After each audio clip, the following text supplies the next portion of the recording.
Yo guys, welcome to something a bit different here. I'm joined by Hanoi on Discord and we are going to be chatting about just like Civ Vox Populi basically. A lot of different stuff. Yeah, so hi guys. Well, I don't know if I am the best person like to talk with on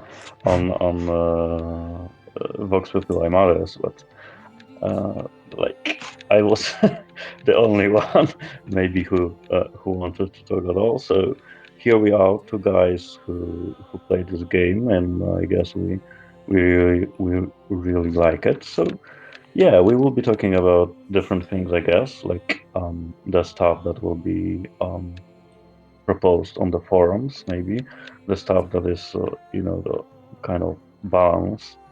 And yeah, I think it will be interesting if you like to play Vox Populi mod with some sort of understanding about the game. Yeah, Yeah, we talk quite a lot, like, in Discord and on the forums and stuff. So we thought, yeah. why not make a chat out of it, especially when we're just spending ages just typing back and forth.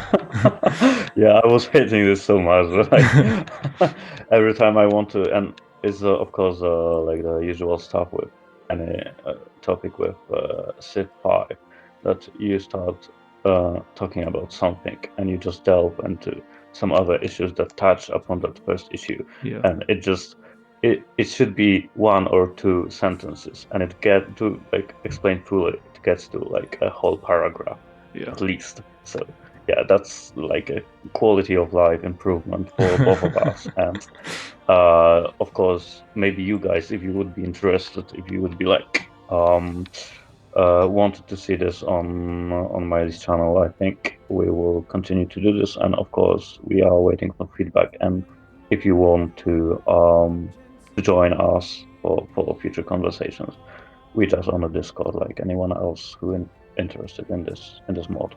Exactly. Yes. Uh, it would be very cool to get like some more like community interaction. So any comments or people wanting to participate would be very nice. And yeah, let's start talking about some Civ. Yeah, exactly. So um, today I think the good stuff will be explaining happiness, like strategy for different policies. Yes. So I'm thinking that I will put this out after because I just did a little breakdown video of like the mechanics of happiness. So Yeah, hopefully you guys would have seen that if you didn't already understand the system properly, or if you just wanted to see more about it. And yeah, we'll probably try and talk more about how it is in practice in terms of like how it will affect your games with different strategies and stuff, and our experiences with it. yeah. So it will be more like explanation how to put the system at work, and yeah, of course.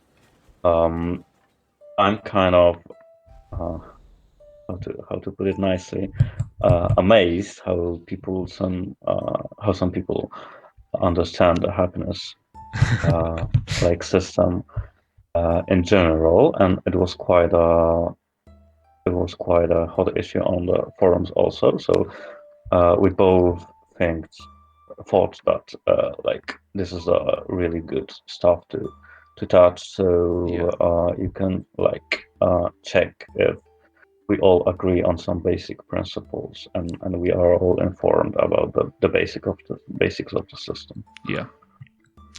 I mean, I'm not, to be honest, I'm not amazed that people are having trouble with it because I can see where Yeah, the issues come from. But I also like, I can see where some of the issues are coming from people not doing it correctly, or at least like playing it yeah, as well as you can, as opposed to just the system. yeah. Of course, the difficulty level is, I think, also influencing all the stuff. Yeah, And yeah, so there are, in my opinion, there are many misconceptions that were taken from vanilla Civ that are influencing how people how people are responding to the happiness system in VP. But yeah, I think Gazebo is also said that like happiness system hadn't had like rework in over a year, so Oh, it is the VP definitely system. yes. Okay. So it was in one of those long threads, new threads about the happiness. Yeah. So yeah, I think we like it is a good issue to start with, and we like can explain more for people who are not sure about how the system works and how the best strategies to cope with happiness. Yeah. So I mean, we already did a bit of a podcast and fucked it up, which is a bit annoying. But we've kind of gone over some of this before. But I think we should start again from the beginning. Just it was a disaster, to be honest. Because, like, well, not a disaster because like talking about Civ 5 in general and VP in particular is always a pleasure, but you know how it feels when some of your work is just thrown out of the window. So but yeah, of course we can do it again, and hopefully you guys like it and learn something from it. Yeah, so we can start with the basic first three policies for the ancient era. Yes. Do you want to start with tradition? Yeah, I mean, so I guess tradition, you actually get the 2 happiness straight away, which is pretty unusual. I don't think you get any happiness from any of the others for a little bit at least. I feel like for the first part of the game, though, normally you start off with 6 happiness, so you're not going to be unhappy for a while, at least until you get your second city. But you actually can end up with urbanization, can't you? If you've got like a policy or 2. Yes, but I think with tradition it is more like if you are going for usually typical wonders and typical buildings like library and I think maybe hanging gardens, they are kind of giving you less unhappiness. Well, they are reducing your unhappiness from urbanization. Hanging gardens, they are not giving the thing themselves, but they are giving the garden, which I think is making that change. And of course, the library is the other one. I think also the Temple of Artemis gets -2 happiness from urbanization, which is also helpful. Oh wow, yeah, that is wow. That's pretty good, isn't it? Yeah, I mean, so I think you start off, you're allowed to have, 1 in the capital, I'm pretty sure. Like 1, yes, from the palace. Yeah, you can have one specialist. So actually, once you have these 2, you probably will be having 1 urbanization. I don't remember it ever being an issue in my games, though, where I had like an unhappy capital at the start that was affecting the growth. Yeah, I don't remember such a situation either. So I guess that probably just means that for a while you're not necessarily going to be like below the needs, because everybody's going to have roughly the same. Yeah, especially you can be in a quite good standing against a kind of progress or authority ships that will go straight into settlers. Right. So they will have not as much citizens as you. And will be not working so many good tiles and so many specialists. I think until the late classical, maybe it will not be a really pressing issue for you. Yeah. So here, I mean, I guess this is Morocco with 2 trade routes, so we have some extra. But in the capital, there's only like 2 actual unhappiness from the yields. Yeah. Which is quite decent. And this isn't even tradition. But this isn't even tradition, yeah. So the basic thing is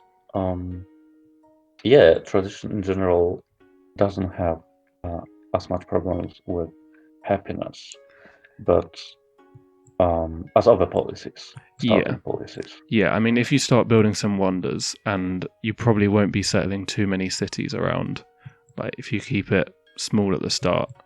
But on the other hand, yeah, definitely not this wide as you now seeing. yeah. Like this was the reason I didn't go tradition here was because I wanted to have all these cities for the natural wonders, and I was like, I don't want to be this wide with tradition.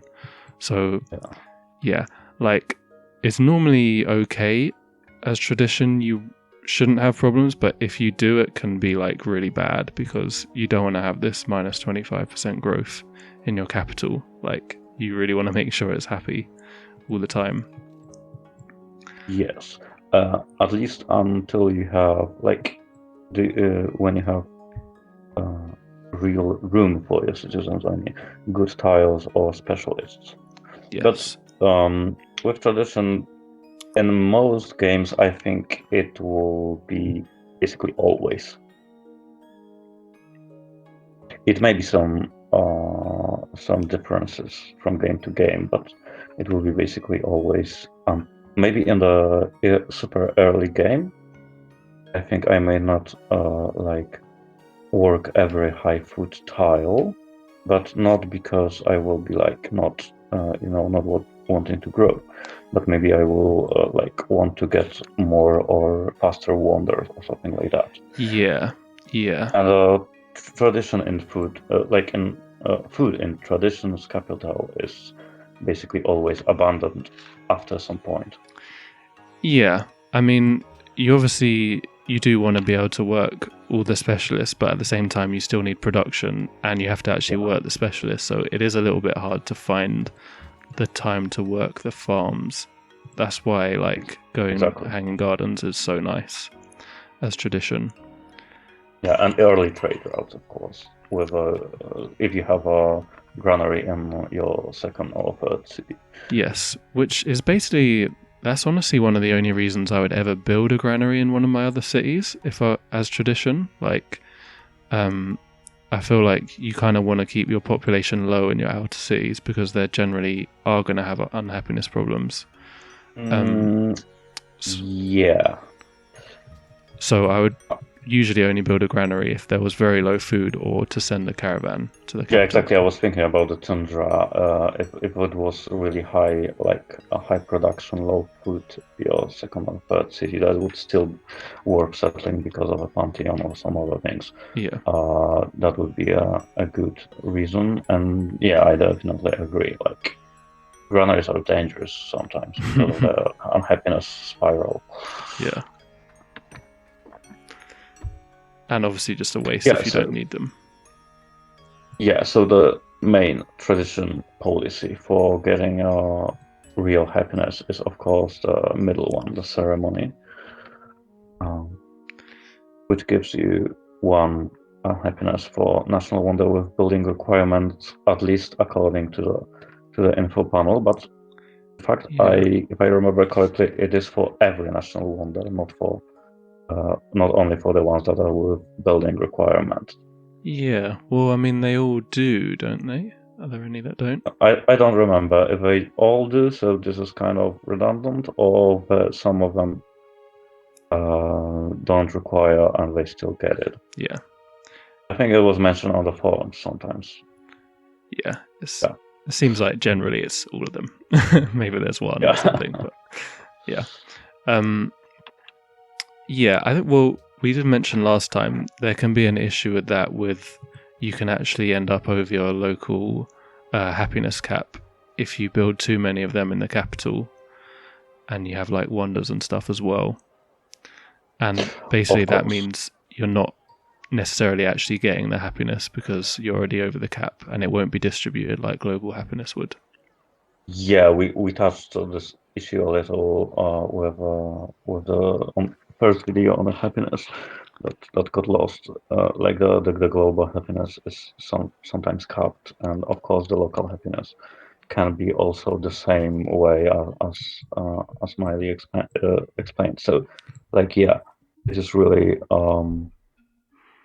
like important to not get locked with this policy, because you will get all of your local happiness. And of course, if you saw the other video on the happiness system, it won't be spread in your other cities. Yes.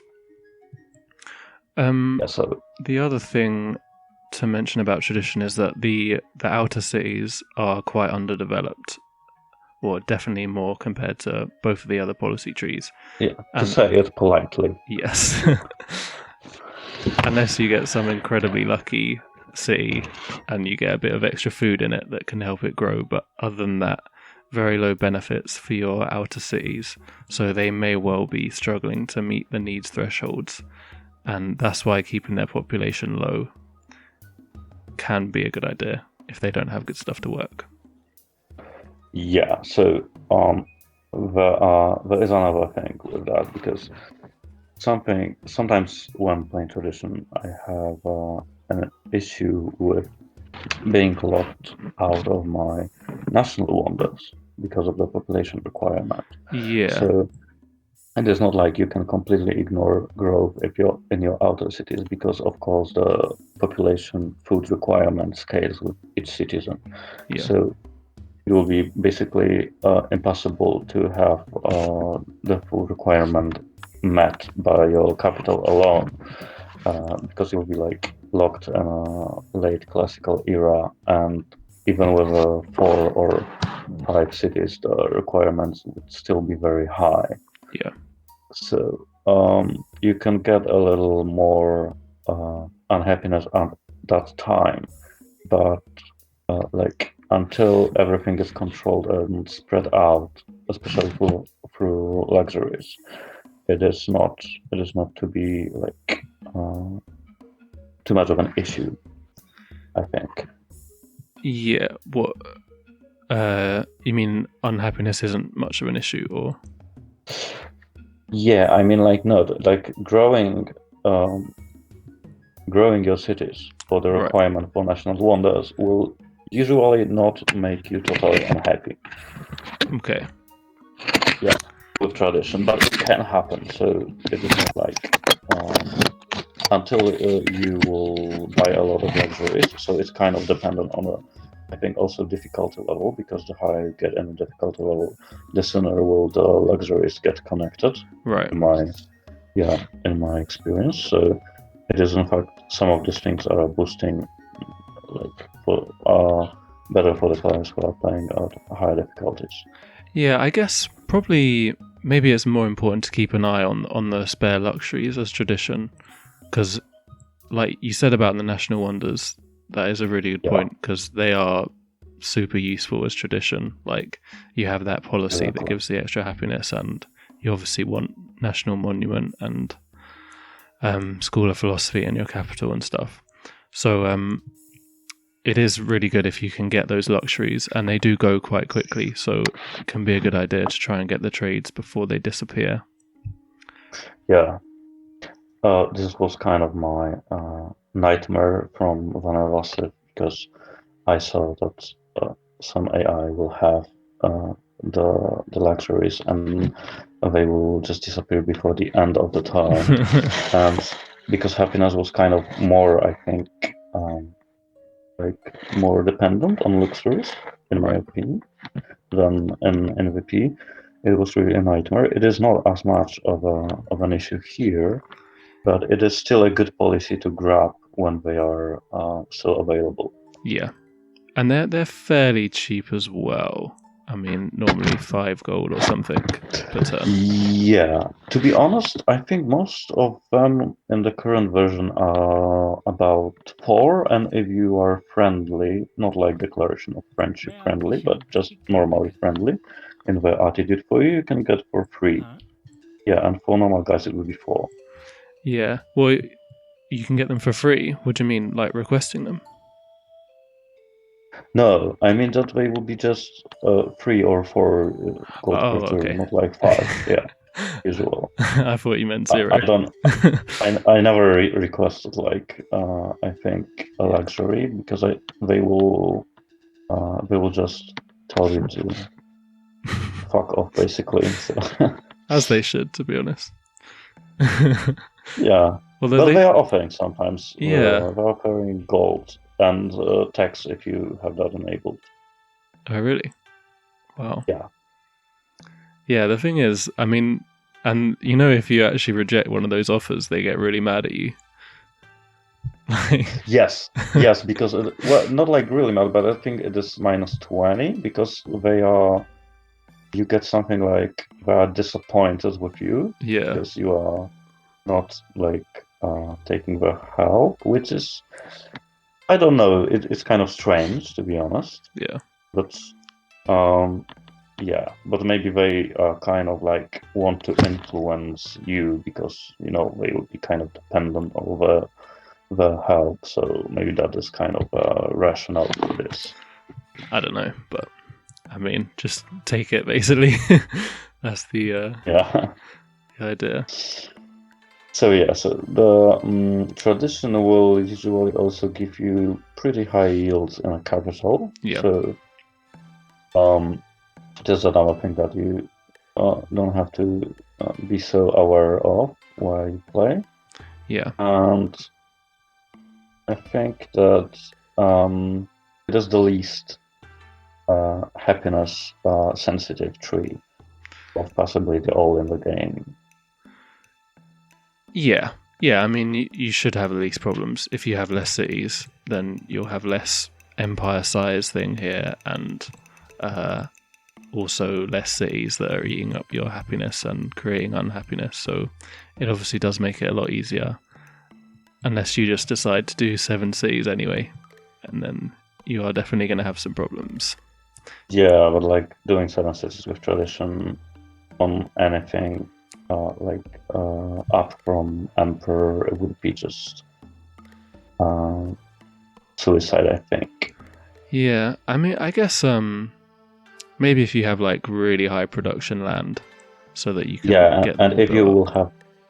will have a really good culture, I think. Yeah, I think mostly culture or science. Right. Boost from Civ and from Pantheon, from religion. Like everything would have to play exactly in your hand to make it work.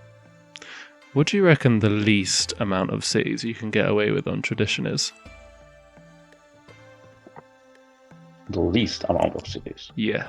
Well, the like 1 city challenges are real, so I think 1 would be the answer. Oh, that sounds brutal. What? Just 1 city as tradition? Yeah. What victory type would you ever be able to get though? I think the people I saw doing it on the TVP were doing mostly science. I think it was not culture. I think it was science. Wow. Yeah, but I think the culture is also. If I remember correctly, there are people on forums, on photojournals that have made it also with some of the typical tradition shapes. So yeah, it is definitely possible. I think 1 is the answer, but 1 is not the answer for usual game. Yeah. I think like for usual game, I've never managed to win with 3.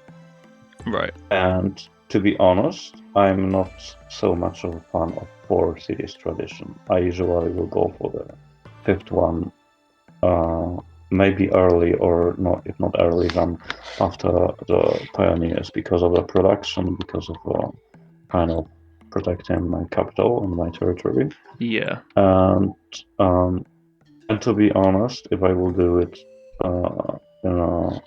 with settlers, I will do it because of our national wonder requirements.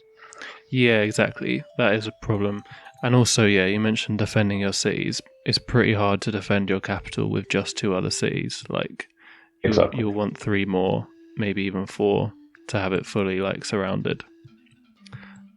But obviously, does depend on where you start. Yeah, the terrain is the main issue. Yeah. But yeah, 4 can work. I think when we did the Poland thing where people were all playing the same save, Yeah, I remember. yeah, I think Stee, I guess that's how you pronounce it, did a 4-city tradition there, and it went pretty well for him. So, definitely plausible. Yeah, but kind of for city tradition, it's too much vanilla for me to just sometimes consider. It's just I have bad memories with for city tradition. Yeah, that was a bad thing in vanilla. Not gonna Yeah. lie. Okay, let's All move right. So on. tradition is down. So the progress. Yes. Okay, you can go through your thoughts about this first, I think. Okay, so yeah, I mean, progress. Progress doesn't necessarily have one specific playstyle because you can use it to do different things. Generally, it's more of a wide thing, which means when you're putting out multiple cities, you can definitely have happiness issues with that. The counter to that is you probably will be going for luxuries, ideally. So getting the cities out towards luxuries and getting them online quickly with the workers will help you keep the happiness up. Other than that, you get some decent, reasonable production bonuses, and then the yield bonuses in your cities as well, meaning they won't be so far behind the global median, even new cities. So, yeah. Yeah, so like with the progress, I think the recent buff to equality policy made progress really strong and kind of going really wide, Yeah. I think, and staying kind of in a state that you will be still able to grow while being wide because of this 15 citizens. Yeah. And yeah, so I think, right, that progress is basically the kind of the most, I think, sensitive out of the three starting policies when it comes to happiness. Because if you are going to settle, of course, you will have many like resources in your internal empire. You don't have to like import as much. You can even get like 2 monopolies or 3 monopolies or something like that. But Right. it comes at expense because the other policy that you usually go for the third one, which is I think fraternity. Yeah, it is plus free food and plus free science. So if you are kind of land-based empire, you want to grab it as soon as possible and make that city connections because it will just allow you to do both of the best things that progress has in the early game, which is not focus on like food tiles, but just grab and improve the best production tiles because you have this guaranteed food. Right. So yeah, this is the great way to get like early development in your cities, and of course the science.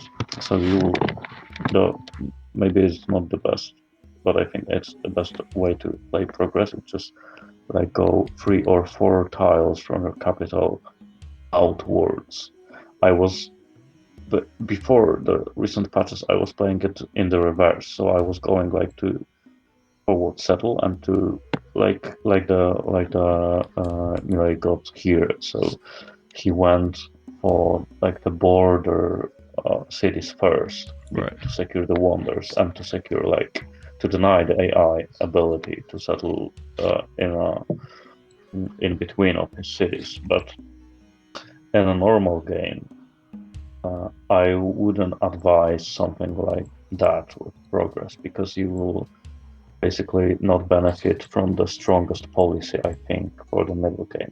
It was offset in his game, but by the fact that you get the natural wonders, which were very good, Yeah. and they gave you a lot of different yields. But usually it is the best to I think go closer first to secure that fraternity policy. Yeah, I see what you mean. Yeah, now the AIs are less ridiculous in terms of forward settling. You can build out a little bit. So I'm not gonna. I don't I don't always go for fraternity first. I think I'm just really greedy with the culture, so I want to get that. But I do see it is a really good policy, and +3 food and 3 science in your cities early on is quite a lot. I mean, a library is +5 science if you actually work a specialist as well. So yeah, it's probably like better than a library, or similar at least.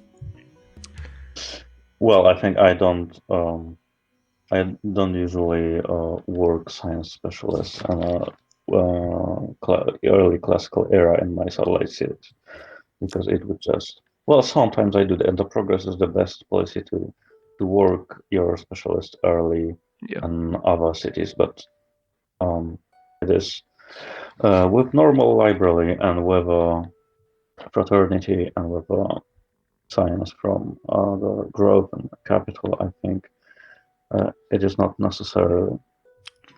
And yeah, so the progress is, I think, it should be focused more on like trading than other civilization, than other policies, because Okay. authority cannot rely on that because of maybe not constant, but like obvious wars that will be either declared by the player or the AIs. Yeah. And so I think like tradition is kind of dependent on trade luxuries only, or maybe not only like the mainly.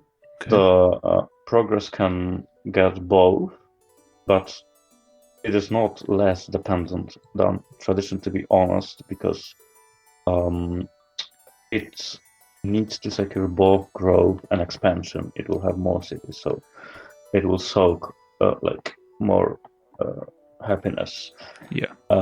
So you will have to do both, and like authority is the main for focusing on internal as much as possible to just secure your expansion and your happiness. Right.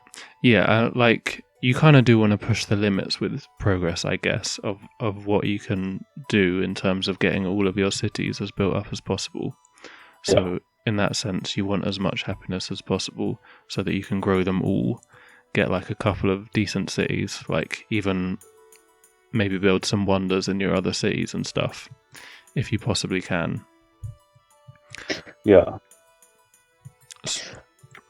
And then, But- equality is just really good as well. +1 happiness in every city, and then scales as the game goes on, and then ease modifier reduction. Yeah, I think it's crazy. Well, like by the end of the game, I think it gives you, it can give you like +3 happiness in many of your cities, or +2. Yeah. And just from unhappiness needs modifier, it can get up to, with all of the stuff, I think easily like 10 or maybe even 15 if you are kind of Well, not in one city, I don't think. I'd probably like maybe 2 or 3 in a city, although sometimes 0 if you're in a lot of cases. But that's still a lot. But I mean like not in an early game, because in an early game it will not be like that much. It will be mostly 0 in an early game. Right. I think it will rise to 2 or 3 in a mid game, and I think it really can be as high as 10 in late game. Because of how well it depends on how crazy the AI will go with the median yields. But I think if I was authority first and I went progress as the second policy because none of the AI took it, if I remember correctly, I taken equality as the third or maybe the fourth policy in the industry, Right. and it made a massive, like really massive difference. Like it was already 3 or 4 for every city, just from unhappiness needs modifier. Yeah. On top of this +1, because many of my cities were not 15 citizens by Yeah. then, but it was like 5 or 4 in any of my cities by Renaissance, I think. Yeah. So it could be even 8 or 10 or even more late game, I think. I agree with you about mid game. The thing is, I think a lot of the times in late game, you do get in those situations where you're just way below, so it doesn't even matter, like a 10% reduction, because Yeah, you're already capped anyway. yeah, I feel like that's what Renaissance is probably when it has the most effect, when you're kind of on the balance between having the needs modifiers and not. Yeah, so maybe I was wording it like badly, because it has the capacity to, if the like happiness was calculated differently, to get your unhappiness by 10 Right. by the late game. But yeah, because of, like you said, it doesn't matter anyway, because either your cities will be locked or many other things, like you will be so much below the requirement that it will be not that much. Yeah. Yeah. That actually, one other thing you mentioned there was taking it second. Like, I think you said you went authority and then progress next, right?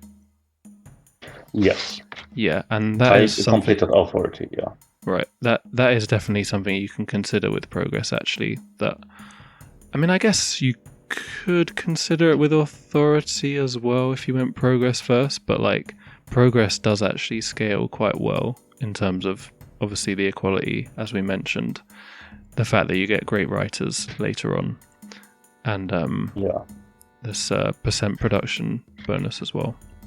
yeah. That is like I think one with, well, many of the progress policies are really, really good, but I think the expertise is considered the best by many players. And Really? yeah, in the progress tree, I not mean uh, in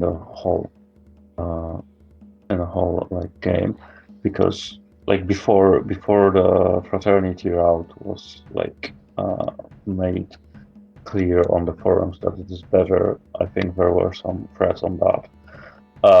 The expertise was really the thing that people were going for, and I do agree that it is not. It is scaling really great, but it is not that good in a really early game. Just plus the culture, it is not really like you are making like buildings every turn or even every 5 turns. Many of your cities will take much longer to get that, and this Yeah. plus 10% is irrelevant in a very early game. So I think like expertise is the good high 5th or 6th policy. Usually the 5th for me. Yeah, fair enough. Yeah, and also, to be honest, I think you probably get more culture from progress than you actually would from any of the second tier policies. Like maybe artistry, if you have great people, but like fealty and statecraft actually don't give that much culture. Exactly. That was my reasoning also. Like I had kind of a break on my usual authority playstyle, so I wanted to, because I already made one vassal. I already conquered some capitals, so I thought that I want to settle more late cities. I want to like secure my development to my cities, and I want to secure more science, and I want to secure more culture. And I went through faulty, and kind of production is not what I really need right now, because nobility is great for production, of course, and for happiness. The like our policies are kind of circumstantial. Right. Faulty goes well with taken with industry as the next policy, but with religion, of course, because of our kind of will of the king days and so on. Yeah. But it is not It is really like the second trees are really dependent on specific things you want to do and you have in your game. So like Felty was not really an option for me. I think it would still be good, but I had like 25 or 30 cities in my religion already and spread to all possible guys with the fealty that were my neighbors. So Oh, you should have I gone didn't for the even. global. Just out pressured all of them. If you have like 30 cities. To be honest, I went with orthodoxy for enhancer, Right. and I think I had two buildings. So yeah, I think I was kind of I could. I had a really nice pressure, but this pressure from fealty would not give me anything because all of my half of like the map that I bordered with was completely with my religion. Yeah. So it would be kind of wasted. And I didn't like when I was, of course, authority into progress and not authority into artistry or not progress into artistry. The specialist by that time was not my main focus. Yeah. I was kind of delaying that until I get rationalism and get really something going with my science. So yeah, but going back to the happiness, I think like ending the progress theme, it's like progress can get really nice development in the cities, and there's not only equality that scales way for the middle and late game. It is not only expertise that scales very well for your production toward buildings. It is the same like small bonuses like plus recruit, plus the production, movement for civilian units, this tile improvement rate, this plus recruit and plus science. It's like combined. It makes your cities very good in the early game. You will have the buildings, you will have the good tiles, you will like work quality tiles all the time. So it is it is really scaling your unhappiness back just by getting all the buildings like fast and getting all the good tiles, so you will have high yields. Yeah. I think it scales like very good. Yes, it does. Yeah. But you have to prioritize if you want this unhappiness to not be an issue with progress. Yeah. Because if you will just go with like wide expansion, you will like get 9 cities that are not properly like connected with each other.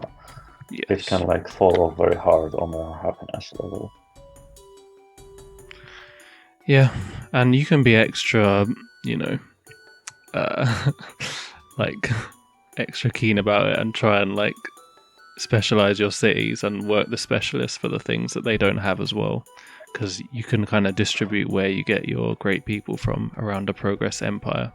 So if a Yes. city has no money, you could maybe make a merchant there or something like that, and then a scientist in a different city. Yeah, I put like towns in the city Yes, exactly. because you will have like low, I think, very few percentage modifiers. Tradition will get many off for your yields in the cities, so it will be not as much important. Yeah.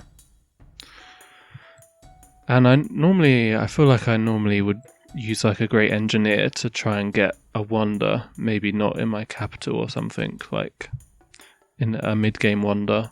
I mean, like Machu Picchu can be a really good one if you've got some Yes, mountains around a city exactly.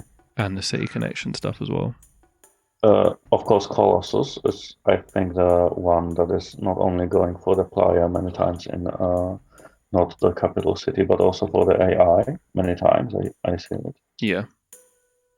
So this is the other one, and I kind of feel like you can, yeah, this is one of the strategy to play with progress with two strong cities and not like one very strong city because it pays much better. You can have your holy city with good development on the founder in some other city to get it to help get it more wonders and get like productive. Yeah. And you can also do it simply to get better pressure if your like capital is quite isolated on the coast, maybe somewhere, and you can go with some strong city inland and then land a great profit to get your villager there, so you can get much stronger pressure to your neighbors. Yeah. Interesting. Maybe I should have done that here, actually. I think I had my profit in Casablanca, and I did not get the pressure for a while because of the Mayans who were right there, their own religion. Yeah, but you were thinking about maybe getting a navy? I Yes. didn't watch that, so I don't remember. Yeah, that is actually what I was thinking, yeah. I wanted, like, to have this city have decent production and stuff so I could build boats here. It didn't really happen, but that was my thoughts. Like, I deliberately spawned it here. Like, I made a lot of effort to not get it in one of these two cities so that I could get it here. Yeah, so if you guys don't remember or don't know, the prophet is spawning not on a random thing, but the city with the highest pay field. So like natural wonders can really skew it. It is not appearing automatically in the capital, and it is not appearing randomly throughout your city. Yeah. The easiest way to check that is by clicking your gold per turn icon, your global one, because it will make you it will show you the the economy Right. department, so you can have the look at production and faith in your cities. Yeah. And many other things. But it easily shows you where the profit will be spawned. Yeah. That is one of those things I forget quite a lot, actually. I actually have it written down sometimes when I start a series. I'm like, where do you want your profit to spawn? Just to make sure I remember it. Okay, so we can go to authority now. Yes. Finish the first three, and so to be honest, I think authority is pretty simple as much as the happiness is concerned. You don't want to be too much reliant on your neighbors, as I said before. Yes. You want your empire to be self-sufficient, and you are getting quite a lot of production. So on production, it can be really, really kind of, I think, I don't know, it is a good word, maybe a little too strong, but I think competitive to progress, at least in a very early game. Yeah, you do have more production from it than progress gives. You don't have the food, you don't have the science, you don't have as much free worker and a tile improvement rate, but you can get to terracotta armor, of course. Right. The similar stuff. So your not tiles improvement, but the building construction will be quite good. So you can have a really good development. It is always refreshing to see your satellite cities when playing as authority after playing tradition in the early game, and that scales way because it gives you many good buildings early, so you can get your population. And because I like to play authority early game more like tradition than progress, I don't go for expansion in my own cities, but I want to stay at max 5, more of the time max 4, my own settled cities, and conquer the quality ones from the other guys. So this makes those cities really good. I also buy a lot of workers for my cities to get development, and basically it gives you really nice cities. Of course, the tribute plus reinforces all of this, and it will reinforce it until really late game, because the policy is doubled by completing the authority tree, and it is really good. Actually, I don't think it is, actually. I don't think that part of it is doubled, but it just scales with era, I think, and that's why it gets better. Oh, so it is only do you mean the culture is only doubled? Yes. But it's still a very good policy, and you still notice it throughout the whole game, that as your tiles grow, you keep getting it.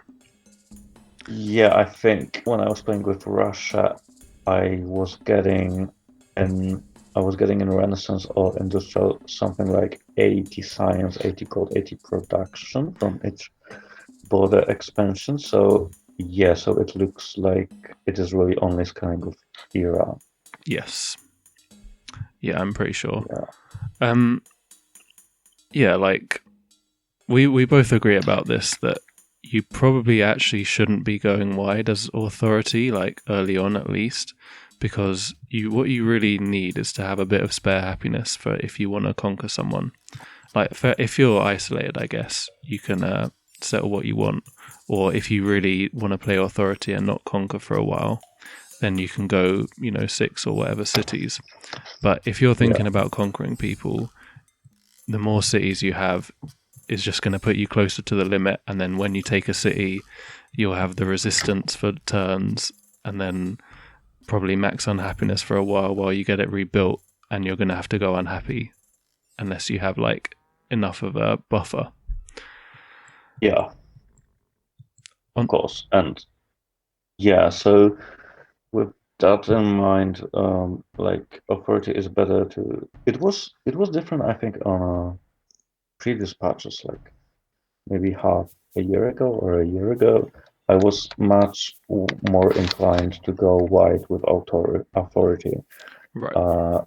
in early game, but I think right now it is more efficient to play it more like tradition, get the cities really, really good. Yeah. Just use them to make your kind of power spike with some new by belining the new military tech. Use them to get soldiers and conquer instead of developing and playing like authority as progress. Yes, But because yeah, though, yeah, go on. cities are like an investment in the future. So every city you put down isn't really going to give you culture and science like for a while, and it's just going to increase your costs. So with authority, you probably want to have like as fast a start as possible, so that you can start conquering people. And the more cities you settle, it's just slowing you down a bit more. Yes, and you don't really want to settle like cities defensively. You don't have to like think about wars that will be going on the same your starting terrain, like the tradition and the progress sometimes do. Yeah. Because your borders will be completely in a different place. So yeah, so the happiness is really straightforward because you kind of get your initial cities and then you conquer. So your only like barrier to your happiness is how much you can conquer and to not sink in your unhappiness by the conquered cities. And this is why also the fealty is really good for authority because of the nobility policy that gives you not only a lot of hammers, but it gives you this quick happiness. Right. But until you will go like crazy wide, I mean, in conquering, you shouldn't be locked to go fully into nobility. What do you mean? Like you will not need to get instant happiness on your second policy of your second tree. You will be able to go statecraft and like wait until you will have a happiness policy because it is quite down. You will have to like it would be like fifth policy, and it would from trade routes which are kind of vulnerable when you're authority. Right. Yeah, and the main thing, just before I forget this, I need to say that with authority, the main thing is not to be like blinded by the discipline policy, because you will get plus the culture and +1 happiness by letting your army sit idle in the cities. Yes. And this is kind of a trap, I think, with authority. because your army really needs to be you will constantly be on your or over your like supply cap, especially if you stay on 4 or 5 cities. Yeah, I You mean, need to go and conquer. if you have other things to do with your units, that's definitely the priority. Like, obviously do discipline when you can, but I wouldn't take a unit back unless I knew I didn't want it to be killing other units, because you get culture from killing units, killing barb camps, and taking cities. Anyway, I guess you got to think ahead a little bit with authority. Mentioned earlier about you got to know whether you're like going to be conquering cities, or if you're not, you could go a bit wider. But also, when you're about to start a war, you kind of got to be thinking that you need to build up a bit of a happiness buffer before you conquer someone's capital and get loads of resistance. So, and I mentioned this quite a few times in the mechanics of happiness video, that locking growth really does like do an amazing job of getting rid of happiness until you it let will it grow basically can make you unhappiness resistant in the late game, because it can just make you not get any more unhappiness. By not growing your cities. Yeah, so if you're going for world conquest, there's definitely going to come a point where you're going to just have to lock them all, to be honest.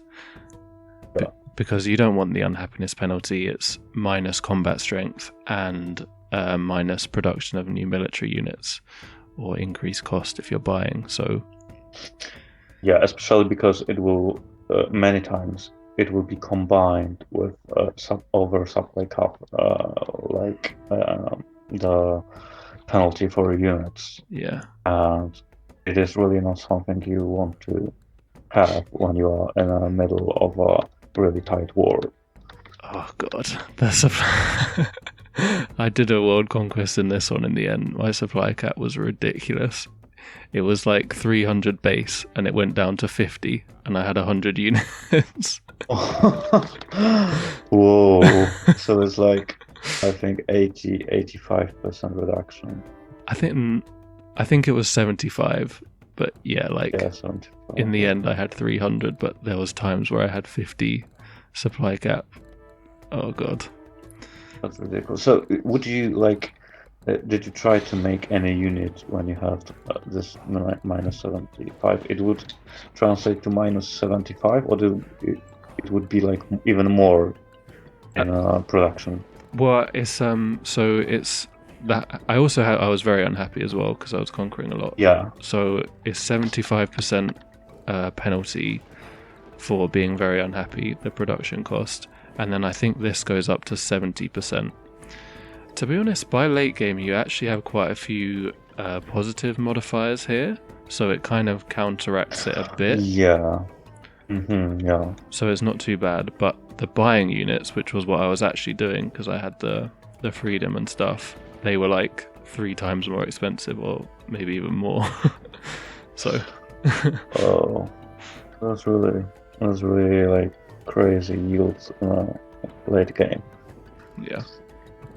Like in in early game you can kind of count, like even sometimes on your fingers, how many food you you need to have to like hit I don't know 4 citizens before opening tradition in time, Right. or how many production to get this horseman in 4 and not in 5 turns, and the settler next shape of 1 turn next time. Yeah. But by the late game it's just way over the imagination.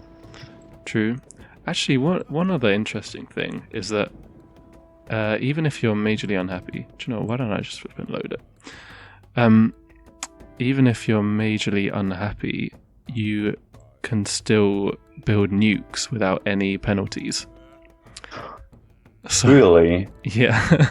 So it's actually like the most cost-effective way of conquering if you're already very unhappy. It's just to build loads of nukes.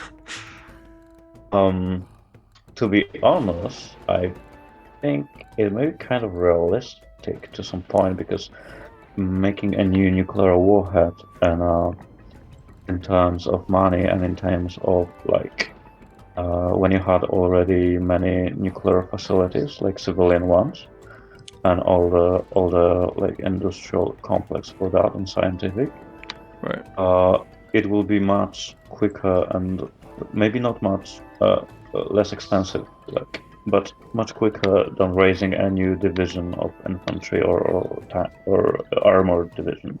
So really, it is kind of interesting thing to know. Yeah. I never really catch that. Yeah, actually, it is affected by unit supply, which I didn't realize, but it's not affected by the happiness. Yeah. And as I was mentioning here, yeah, you get the -70 and the -75, but it's pretty much counteracted by positive modifiers anyway. I mean, it's still worse. So if you wasn't having like this all positive modifiers, it will just make the zero progress on a unit, I think. Yeah, I suppose so. That wouldn't be good, would it? Yeah, it would be kind of disaster. Maybe if I have...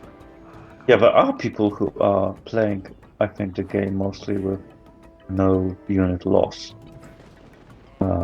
So they are like very efficient in managing their military. I am not that person, obviously.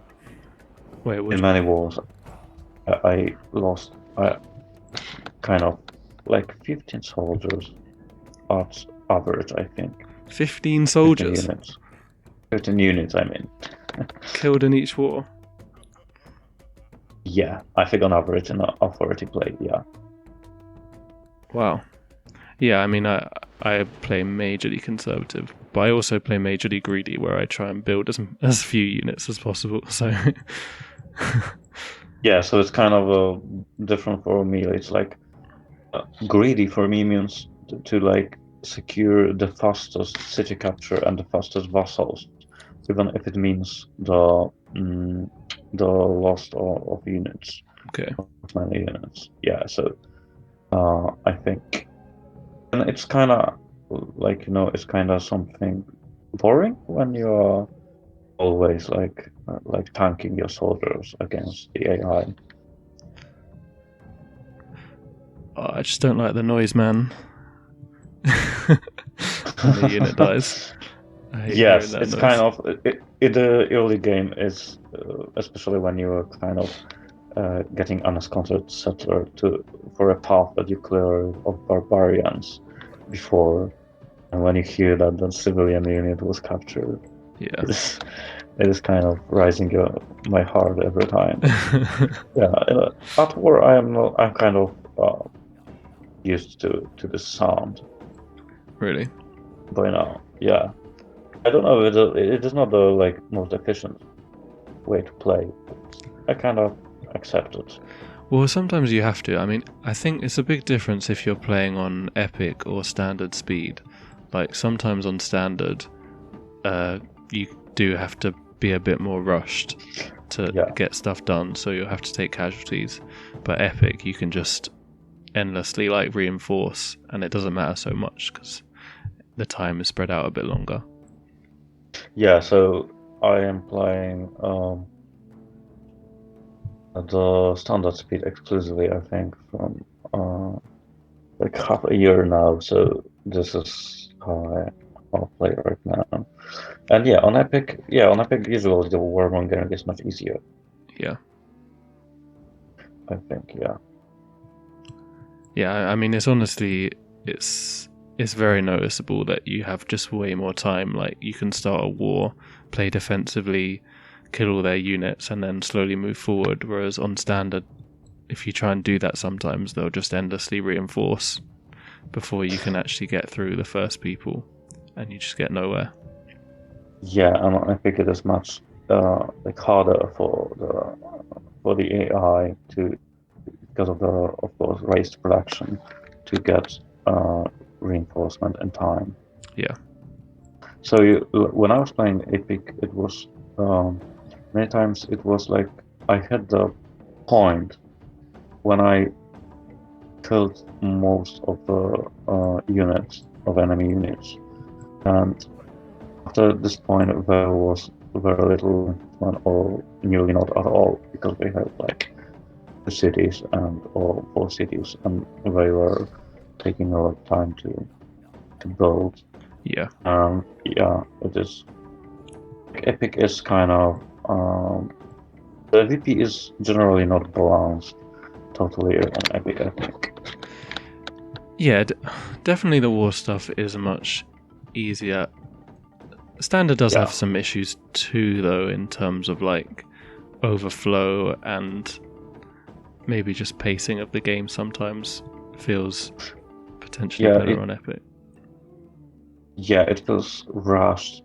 Some eras like feel unfinished or unplayed totally. Yeah. But, yeah, Epic is better, I think, for kind of role playing and just feel of civilization, I think. Yeah. But standard is like a better challenge most of the time. Yeah, you have to be more tactical for sure.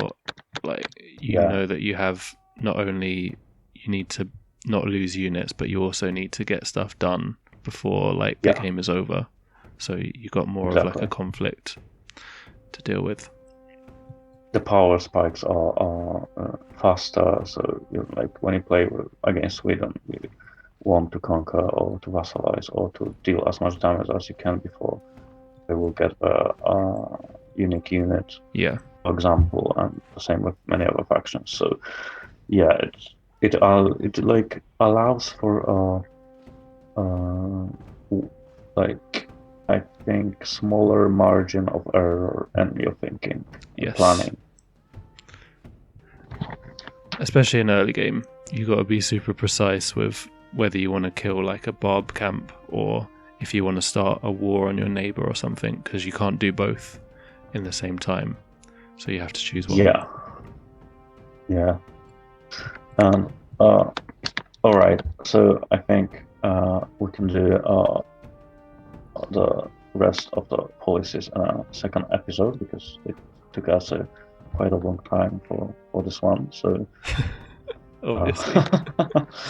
Yeah, I had to be honest, I had like an idea in my mind that we will be more like stay on the topic more tonight, and it will be much better. But it always gets to a point where just Civ talk is Civ talk, and we just can't stay, completely precise. We probably deviated more, if anything. Yeah. Yeah, I think it is much more than the last time. Oh well. Hopefully it was enjoyable for people to listen to. I mean, we're just going to stop here, I guess. Yeah. Before we bore everybody to death. But yeah, I mean, let us know, obviously. We are not experts at this, so any feedback. Yeah, this kind of like a pilot episode for this whole thing. We don't know how to like do it exactly. So the way you will like it, the way we'll try to like steer it more, I think. Yeah. Like we mentioned the forums, there's stuff on there every day, like different issues, stuff about game balance, strategies, just like people's playthroughs and stuff. We were kind of thinking we could talk about any of them, but started with something a bit more like technical, I suppose, in terms of happiness. But there are a lot of possibilities for sure. Yeah, so if you will guys like it, we'll just continue to talk this bullshit about VP, because it's nearly as much as fun as playing it. True. And basically the game is more like the whole VPN Civ5 is not about playing it but more like of analyzing your decisions and like thinking correctly. So we basically do the same thing as we were playing, I think. Yeah. To some point, of course. Yeah. I think there should be a new patch soon-ish as well, so I'm pretty sure we'll talk about that at least. Maybe that'll be the next thing, if it does come out this weekend. Yeah, I don't know if it will, but maybe. There's been some stirrings, but I can't confirm or deny if it's out or not. We'll see. But yeah, thanks for joining me, man, and I hope you guys enjoyed. Yeah, thanks for having me. See you guys soon.